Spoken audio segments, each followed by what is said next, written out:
something that may or may not have to happen, or will be happening regardless, just maybe different energetic scales as to how it happens, is a big release and burst of passion, fire, aggression, pent-up frustration, just this rage, this deep masculine energy that just needs to be unleashed some way or another.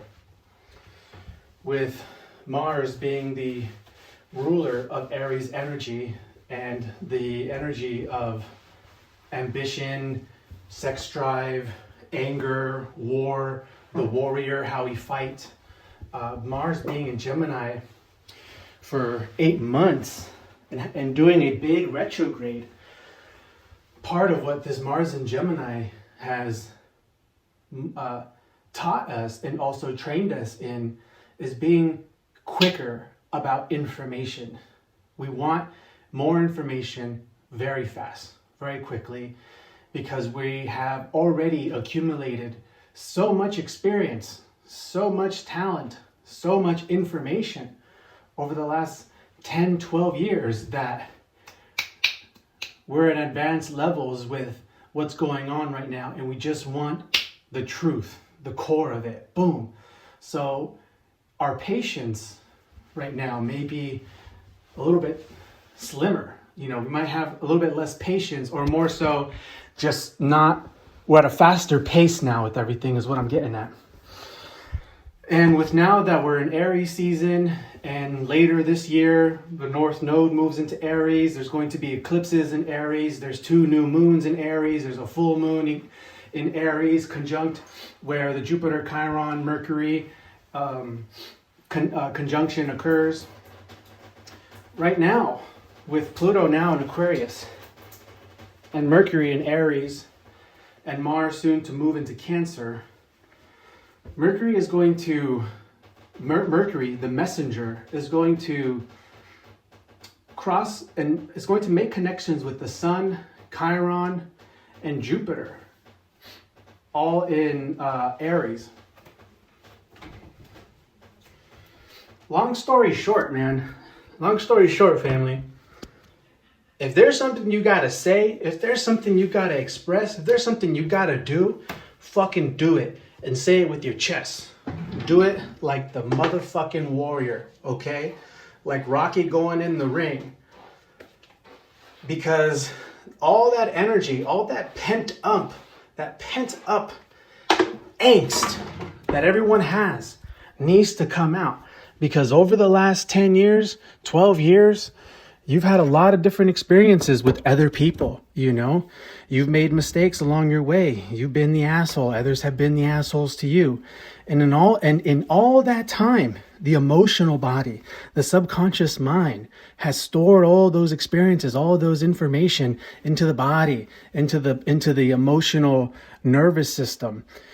You get what I'm saying? And so now with Mars getting ready to go into Cancer, a lot of shit over the last several years needs to just be cleansed, needs to just be purified and released. Not saying you need to go fucking write a journal and make amends and confront the people that did you wrong. I'm saying that you just need to let that shit go, family.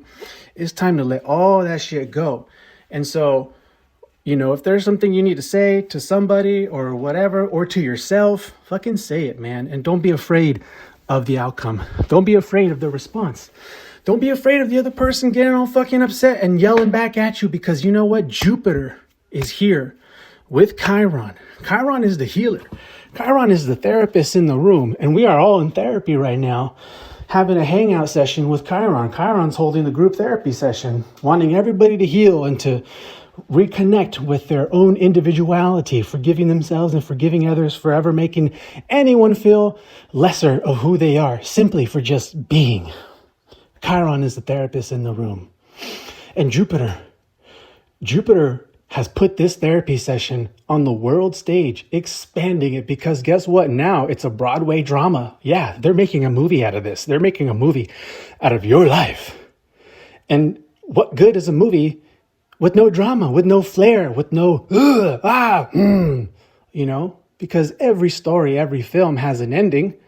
The story is a process, okay? And in order for you to live, in order for the poison and the experiences and whatever distorted conversation you're having with yourself, just weighing yourself down with what was, let it out. Let it out and live a little bit. Just remember what you've learned along the way. Forgiveness, surrendering, radical self-acceptance, radical acceptance of other people, realizing that we are all one, realizing that all this is fucking a hologram, a video game. So let that shit go. Drop it. Fucking say what you got to say with the intention of just wanting to be free and wanting the others to be free and you freeing yourself. Okay? This goes out to anybody that just, has got something that they feel, and it doesn't mean, and so be cautious, because others might say right now is not the time to do and say such things, because the negative side or the cautionary side of Aries energy is shoot first, ask questions later. So yeah, if you say something, it might get blown out of way out of proportion. Okay, but you got to ride the storm with ease and grace. You could call someone out on some shit and say, hey, yo, man, like, what the fuck are you doing with your life? What's your lifestyle, bro? Because I can smell your fucking breath 6 feet away from over here, and I feel like I'm choking on it, man. What's good with you, dog? Are you brushing your teeth or what? Do you need me to make a dentist appointment for you or what? What's going on with you, brother? Like, is everything okay? What is the real problem over here? Because that is some rancid breath. Your breath is toxic. It's poisoning the air. Open a window, please. Don't be afraid if you got to say some shit like that to somebody, because it's all love, right? We care about the other person, but that other person may not be there yet, right? Because they're still hurting. They're hiding. Something's got to be there, right? To not be loving yourself enough to fucking go to the dentist. Where are your priorities? What is the story in the drama of your life for your mouth to be so goddamn bad? And they might flip shit. They might call you names or whatever the fuck, and that might be it right then and there. But hey, you know what? You gave yourself the freedom to say some fucking shit. And then you know what? That other person, however they may have taken it or however they're viewing you, they now have that with them. And it's going to resonate. It's going to simmer in the mind until there's no more running away from the fucking truth. Homie, big dog, yo, what's going on? Look in the mirror. That problem in your mouth, there's a solution. You can fix it. You just got to love yourself. Put yourself first. Make that priority and do it. Because that's the only intention, right? Is to have the fellow man, the fellow sister, the fellow brother to be on a better path and more loving towards himself, respecting that body. Am I right? Who cares if you and the other person remain being friends? Okay, now this example can be fractured into so many different parallels in our lives. Okay, this is just one bit. But in the way that I say it, in the story, and in the example in which I put it, I hope you can see how profound and deep it is, and that everything right now with these alignments is setting it up. Okay? Now, again, take what resonates. Use your wisdom. All right? I'm only just channeling here. Doesn't have to come out exactly that way. You do the way you are guided to do. The whole thing is to fucking let it go and move on and be free, be you, and let others be free and be themselves. So in the end, maybe everything that I have to say, that I just said here, it was all for nothing. Maybe it was just only for your ears to go through this inward journey with me into the collective experience of what we have experienced through many different stories and situations, but the energy is all the same. Am I right? Love you. As I always say, love and light, death and darkness. We full spectrum out here, baby.